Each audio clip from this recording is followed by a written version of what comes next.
Bagaimana dengan bawang putih? Seperti apa upaya yang dilakukan pemerintah melihat harga bawang putih ini juga sudah tinggi sekali di pasar? Baik, terima kasih Mbak Anike. Jadi harga bawang putih sedang tinggi karena pasokan terganggu ini sebenarnya karena kami kan dari sisi produksi tentunya bawang putih lokal. Pengembangan bawang putih Nusantara ini kita masih fokus pada penyediaan benih. Tentunya benih kemudian menjadi benih lagi sehingga kita perlukan inovasi-inovasi teknologi yang tentunya yang akan dikembangkan lebih pada upayanya bagaimana itu menghasilkan benih yang baik yang tentunya juga bersiung besar sehingga produktivitasnya itu mampu mendekati bawang impor. Kan kita tahu bahwa bawang putih kita itu kan siungnya agak kecil. Tapi kita juga punya sebenarnya varietas-varietas benih itu misalnya di kerinci itu ada varietas jangkarya itu hampir mirip. Nah inilah yang kita lakukan untuk pengembangan benih bisa dilakukan melalui kultur jaringan, kemudian inovasi benih bawang putih unggul ya tentunya yang dapat beradaptasi dan produktivitas tinggi Mbak. Baik, kita akan beralih ke Pak Anton. Pak Anton melihat karakter bawang putih lokal, seberapa menantangnya agar kita bisa bersaing dengan bawang putih impor? Gini, yang kurang dari kita adalah riset yang intensif mengenai bawang putih ini. Ya. Dan banyak komoditi lain juga seperti begitu persoalannya, sehingga selalu kalah gitu dengan impor. Ya, memang perlu waktu ya, perlu riset yang intensif untuk bisa menghasilkan bawang putih yang produktivitasnya tinggi sehingga bisa bersaing dengan impor. Kalau tidak, ya memang sulit ya. Kita tidak bisa dalam persaingan bebas ini kemudian bisa menjaga harga yang baik katakanlah untuk bawang putih lokal. Itu berat sekali. Jadi yang harus kita lakukan adalah kita harus mampu meningkatkan produktivitas bawang putih lokal. Dan itu harus melalui suatu riset yang intensif gitu. Proyek rame-rame lah, sediakanlah anggaran yang cukup fokus pada peningkatan produktivitas. Pertama tentu dari benihnya dulu kan. Sekarang kan ada teknik-teknik rekayasa genetika atau teknik lain yang berkaitan dengan biologi molekuler. Mestinya hal itu bisa dilakukan ya. Eh, Misalnya kita bisa contoh bagaimana India kalau nggak salah itu ada gandum sehingga mampu menghasilkan produktivitas yang bisa bersaing dengan gandum impor misalnya. Nah, harusnya itu yang kita lakukan. Dan ini ya ya tidak ada kata terlambat ya. Kalau kondisinya seperti sekarang ini, ketika produktivitasnya jauh dibandingkan dengan yang impor agak sulit ya. Nah, yang perlu dipikirkan juga adalah kita nih mau menjaga harga stabil atau mau seperti apa.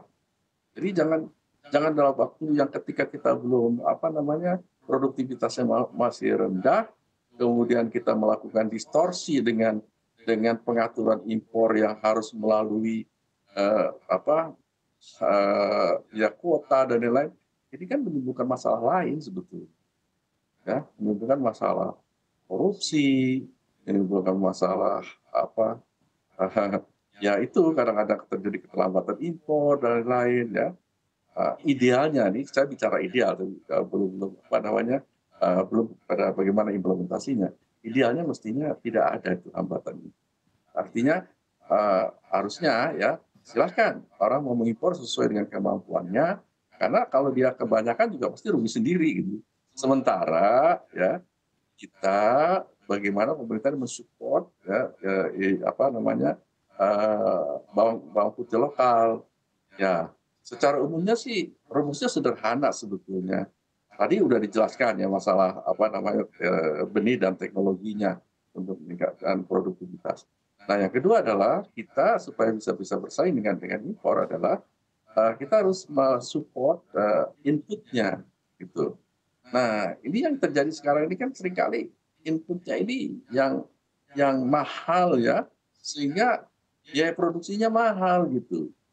Ini yang barangkali harus harus kita pikirkan input apa yang bisa kita bantu dari pemerintah yang sangat signifikan gitu untuk bisa menurunkan produksi.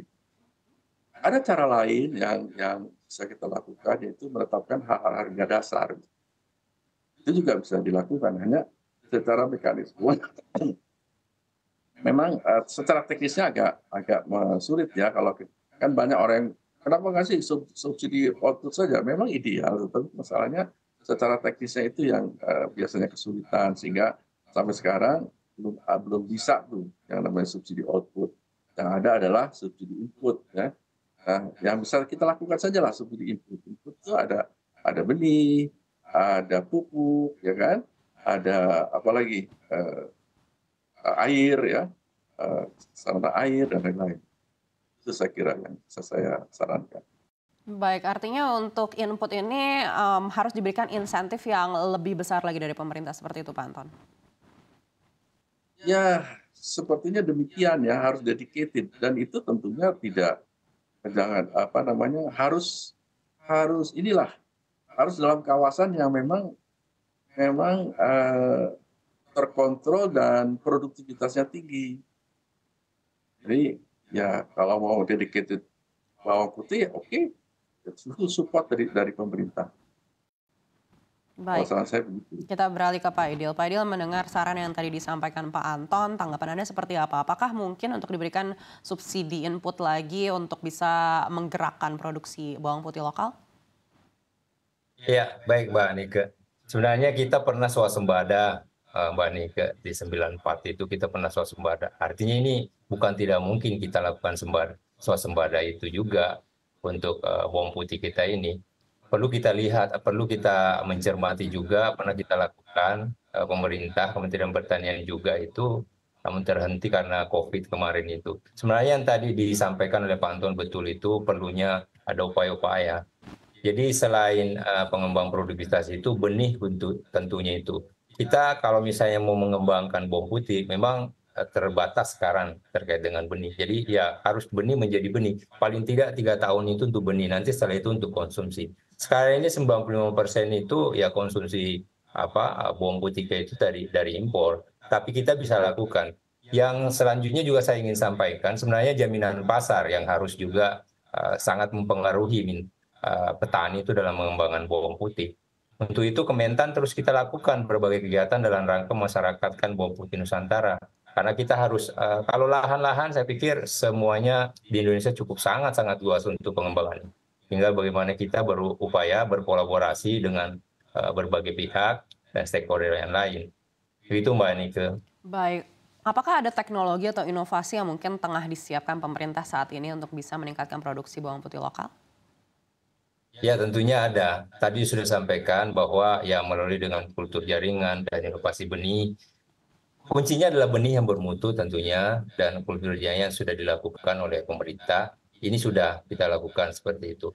Memang ya kemarin kita ada yang namanya penelitian pengembangan lah seperti itu, Balitbang. Tapi sekarang kan sudah beralih fungsi menjadi BRIN seperti itu. Jadi kami artinya harus berkolaborasi lagi dengan tentunya dengan badan riset ini untuk mendapatkan inovasi tertentu terkait tentunya dengan bawang putih ini. Begitu Mbak Nike. Baik, Pak Idil, bagaimana dengan minat petani untuk menanam bawang putih? Apakah memang cukup menurun? Ya, kalau dilihat dari trennya memang menurun. Tapi sebenarnya masyarakat itu kita sudah turun ke para petani di seluruh Indonesia tentunya yang petani bawang putih. Itu yang diharapkan adalah jaminan pasar.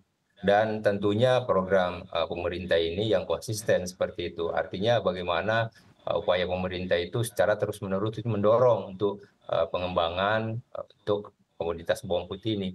Masyarakat sangat-sangat berantusias untuk melakukan pertanaman bawang putih ini. Cuma memang yang diminta itu jaminan pasar. Saya kalau setelah menanam ini, siapa yang akan membeli? Nah itu perlunya memang kerjasama dengan sektor swasta dalam peningkatan produksi juga, yang termasuk dengan dari sisi hilirisasinya.